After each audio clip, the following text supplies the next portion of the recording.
नमस्कार दोस्तों, इस 10 मिनट के वीडियो की सबसे खास बात यह है कि इसमें इंग्लिश स्पीकिंग सीखने के लिए एक भी सेंटेंस आपको रटाया नहीं जाएगा, लेकिन फिर भी आप कुछ ऐसा सीखने वाले हो जो आपको बहुत अच्छी इंग्लिश स्पीकिंग सिखा देगा। दोस्तों, मैं आपको सबसे पहले अपना एक रियल लाइफ एक्सपीरियंस बताता हूँ। मैंने बचपन में एक इंग्लिश स्पीकिंग कोचिंग ज्वाइन करी थी और मैं बता सकता हूँ कि इसमें मुझे क्या सिखाया जाता था।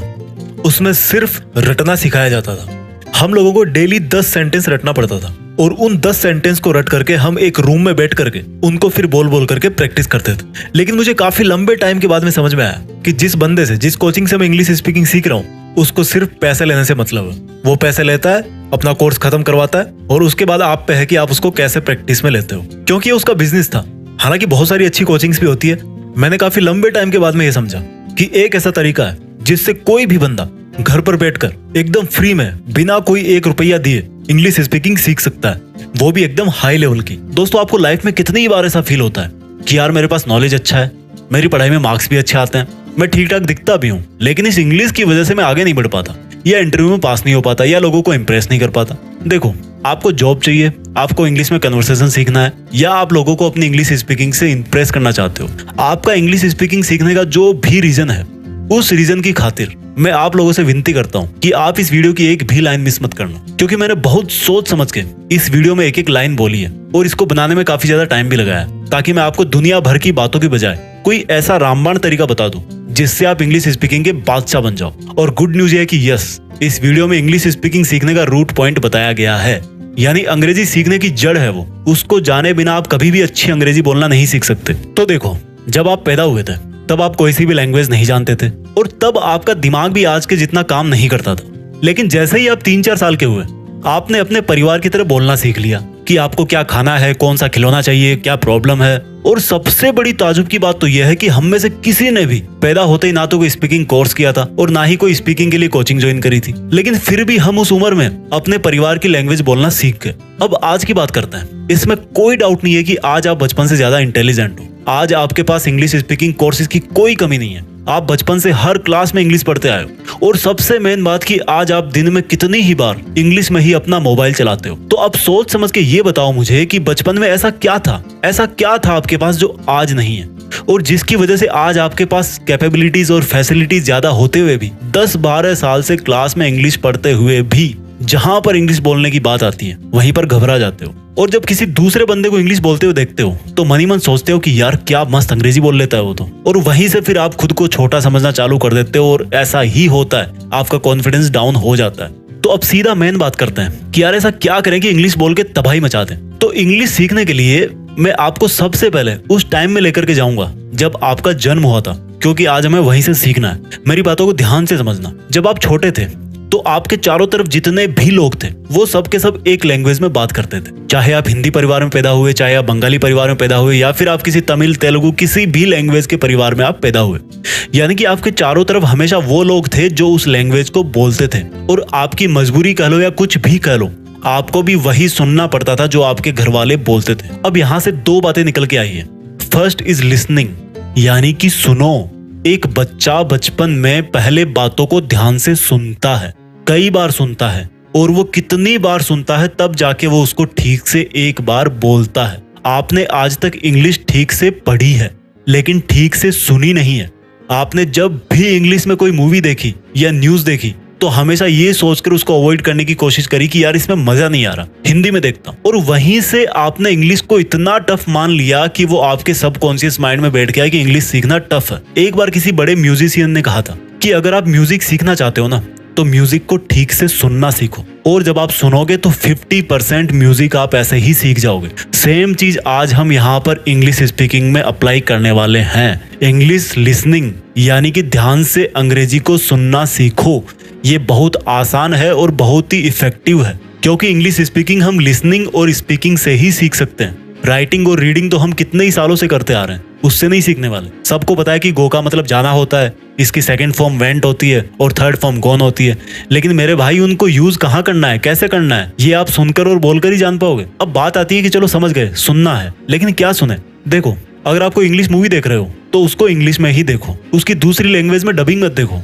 अगर आपको समझ में नहीं आ रही तो उसके सबटाइटल्स को ऑन करके देखो और फिर सुनो कि वो कैसे बोल रहा है, कौन से वर्ड पर कितना जोर दे रहा है, कौन से वर्ड को कितना प्यार से बोल रहा है। इसके अलावा आप इंग्लिश सॉन्ग्स को स्क्रीन पर लिरिक्स के साथ में सुनो। यूट्यूब पर बहुत सारी वीडियोस मिल जाएंगे आपको। इंग्लिश में ही न्यूज सुनो और देखो, आपको वर्ड्स को या लाइंस को रटना नहीं है, बल्कि उनका प्रोनाउंसिएशन कैसे करते हैं, किस उच्चारण के साथ उनको बोलते हैं, किस फीलिंग के साथ उनको बोलते हैं, वो सुन करके सीखना है और दिमाग में बिठाना है, समझना है। पहली चीज क्लियर हो गई, यानी कि स्पीकिंग सीखने से पहले लिसनिंग सीखना बहुत जरूरी है। अब दूसरी चीज के लिए वापस चलते हैं आपके बचपन में। जब आपको कोई बोलता था कि बेटा देखो ये शेर है, अब ये बकरी को खा जाएगा, तो आप अपने दिमाग में सोचते थे कि अच्छा ये शेर है, ये बकरी को अब खा जाएगा। तो देखो, आपने उसी लैंग्वेज में सोचा और समझा। कभी ऐसा हुआ कि आपने बचपन में हिंदी में सुना, तमिल में सोचा और फिर फारसी में बोलने की कोशिश करी हो? नहीं होता ना। जिसमें आप सुनते हो उसी में सोचते हो और जिसमें सोचते हो उसी में बोलते हो। पर इंग्लिश सीखने में हम गलती क्या करते हैं कि जो लाइन हम सुनते हैं उसको हम अपने माइंड में हिंदी में ट्रांसलेट करते हैं और फिर समझते हैं, और जब बोलने की जरूरत पड़ती है तब भी सेम हम पहले हिंदी में सोचते हैं, उसमें ग्रामर, थर्ड फॉर्म, प्रीपोजिशन लगाते हैं और तब फिर उसको बोलने की कोशिश करते हैं। अगर आपने सही बोल भी दिया तो वो वाली फील नहीं आएगी, ऐसा लगेगा कि यार रटा हुआ है, या हो सकता है टाइम भी आपको बहुत लग जाए। यानी कि दूसरा जो पॉइंट है वो ये है कि थिंक इन इंग्लिश, अंग्रेजी में ही सोचो। जिस तरह से आप अभी मेरी आवाज सुन करके हिंदी में ही समझ रहे हो, उसी तरह से इंग्लिश को भी सुन करके इंग्लिश में ही समझना है। धीरे धीरे प्रैक्टिस करो, हो जाएगी। तो अभी तक आपने दो चीज सीख ली, यानी कि पहली है लिसनिंग, अंग्रेजी में सुनो, दूसरी है थिंक इन इंग्लिश, इंग्लिश में ही सोचो। अब तीसरी चीज के लिए वापस चलते हैं आपके बचपन में। आपके बचपन में आपकी मजबूरी थी कि आपको भी वही लैंग्वेज बोलनी पड़ती थी जो आपके घर वाले जानते थे या बोलते थे, और अगर आप ऐसा नहीं करते तो वो कभी समझ ही नहीं पाते कि आपको चाहिए क्या, प्रॉब्लम क्या। यानी कि तीसरी चीज है आपका माहौल, आपकी कंपनी। अब आप बोलोगे कि यार मैं तो गांव में रहता हूँ, गांव में किसी को आती नहीं इंग्लिश, और जिसको नहीं आती उसके सामने बोलने का भी कोई मतलब नहीं है। तो आप क्या करो, आपके पास मोबाइल है, उसका वॉइस रिकॉर्डर निकालो और जो भी आप सोच रहे हो उसको बोलने की कोशिश करो और रिकॉर्ड करते जाओ। अपने मोबाइल का फ्रंट कैमरा ऑन करो और जो भी आपके मन में आए, जो भी आप सोच रहे हो, जैसा भी आप फील कर रहे हो, आपको जितनी भी टूटी फूटी इंग्लिश आती है उसमें बोलने की कोशिश करो, रिकॉर्ड करते जाओ। और आप हर एक हफ्ते बाद में ये चेक करो कि पिछले हफ्ते में कैसा बोल रहा था और आज मैं कैसा बोल रहा हूँ। जब आपको पता लगेगा कि यार मेरी इंग्लिश स्पीकिंग में इंप्रूवमेंट हो रहा है, तब आपका बहुत कॉन्फिडेंस बढ़ेगा। देखो, किसी मंजिल पे चढ़ने के लिए एक एक सीढ़ी से होकर जाना पड़ता है, ठीक है। और क्या कर सकते हो प्रैक्टिस के लिए? आजकल हर किसी के पास बात करने के लिए मोबाइल में अनलिमिटेड बैलेंस रहता है, तो आप अपना कोई ऐसा फ्रेंड ढूंढो जो इंग्लिश सीखने को लेकर सच में सीरियस हो, और उससे जब भी आप बात करो तो इंग्लिश में ही करो। आपको जैसी भी आती है, जितनी भी आती है, आप वही बोलो। और जब बात खत्म हो जाए तो उस लाइन को पहचानो जो आपने रॉन्ग बोली हो, और फिर अगली बार उसको सुधारना है। यानी कि किसी भी तरह से आपको अगर हो सके तो डेली कम से कम 1 घंटा तब तक प्रैक्टिस जरूर करनी चाहिए, जब तक आपको नहीं लगे कि आपका कॉन्फिडेंस बढ़ गया है। और जब आपको लगने लगे कि अब मैं ठीक बोलने लगा हूं, तो उस प्रैक्टिस ड्यूरेशन को फिर कम कर सकते हो। जब आप ठीक ठाक बोलने लगो तो अपने इस लेवल को और ऊपर करना है। यानी कि जैसे कभी आपके पास किसी कंपनी का कॉल आ गया मोबाइल पे, या आप बैंक में गए किसी काम से, तो वहां पर आप हिंदी के साथ में इंग्लिश को भी मिक्स करने की कोशिश करो। एग्जाम्पल दे रहा हूँ, बहुत बार जरूरत पड़ती है अपने को, रटना मत लेकिन इस लाइन को। जैसे मान लो आपको किसी अनजान से पेन मांगना पड़ गया, होता ना ऐसा बहुत बार, तो क्या बोलोगे? एक तरीका तो ये कि भैया थोड़ा पेन चाहिए था, और एक तरीका ये कि excuse me, can I have your pen for a minute, थोड़ा सा लिखना था। यानी कि जिस लाइन में आप कॉन्फिडेंट थे उसको इंग्लिश में बोल दिया और उसके अलावा हिंदी में बोल दिया, तो क्या बिगड़ गया? देखो, पूरा फन है इसमें। जितना आपको आता था उतना आपने बोल दिया, आपका कॉन्फिडेंस ऊपर हो गया।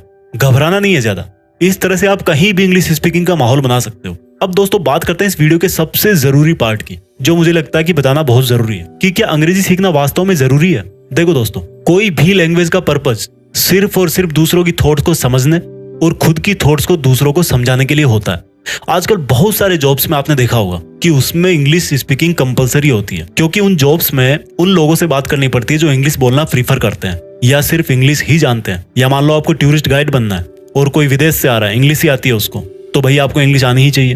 तो अगर आप जिस फील्ड में जाना चाहते हो उसमें इंग्लिश होना कंपलसरी है, या आपका बहुत मन करता है कि यार सब अंग्रेजी बोलते हैं तो मैं भी बोलूं, तो अच्छी बात है, सीखो, कोई दिक्कत नहीं है। लैंग्वेज है ये, लैंग्वेज सीखने में कोई दिक्कत नहीं है, कोई बुराई नहीं है। लेकिन अगर आपको लगता है कि जो भी काम मैं कर रहा हूँ उसमें इंग्लिश स्पीकिंग सीखना उतना जरूरी नहीं है, तो फिर आपको परेशान होने की जरूरत नहीं है। आप जो भी लैंग्वेज बोलते हो वो आपके लिए मोर देन सफिशिएंट है। अब आप मुझे ये बताओ, जीत फिक्स के इतने सारे वीडियोस देखे आपने, जहां तक मुझे याद है मैंने शायद ही किसी वीडियो में इंग्लिश में कोई पूरा सेंटेंस नहीं बोला होगा। बट इट डजंट मीन कि मुझे इंग्लिश नहीं आती, बट जरूरी नहीं है उसकी, क्योंकि जितने भी आप लोग इस चैनल से जुड़े हुए हो वो सब और खुद मैं भी हिंदी से बहुत प्यार करते हैं। लेकिन अगर फिर भी आपको कभी लगता है कि यार पता नहीं कब जरूरत पड़ जाए, थोड़ा सा लो कॉन्फिडेंस फील होता है जब कोई इंग्लिश बोलता है सामने तो, और आप सोचते हो कि यार थोड़ी सी अंग्रेजी तो सीख लेता हूँ, तो आप इन टिप्स को ध्यान में रखो।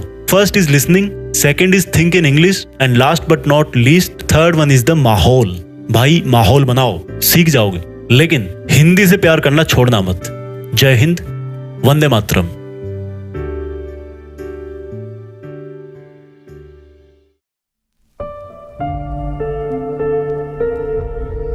जीत फिक्स।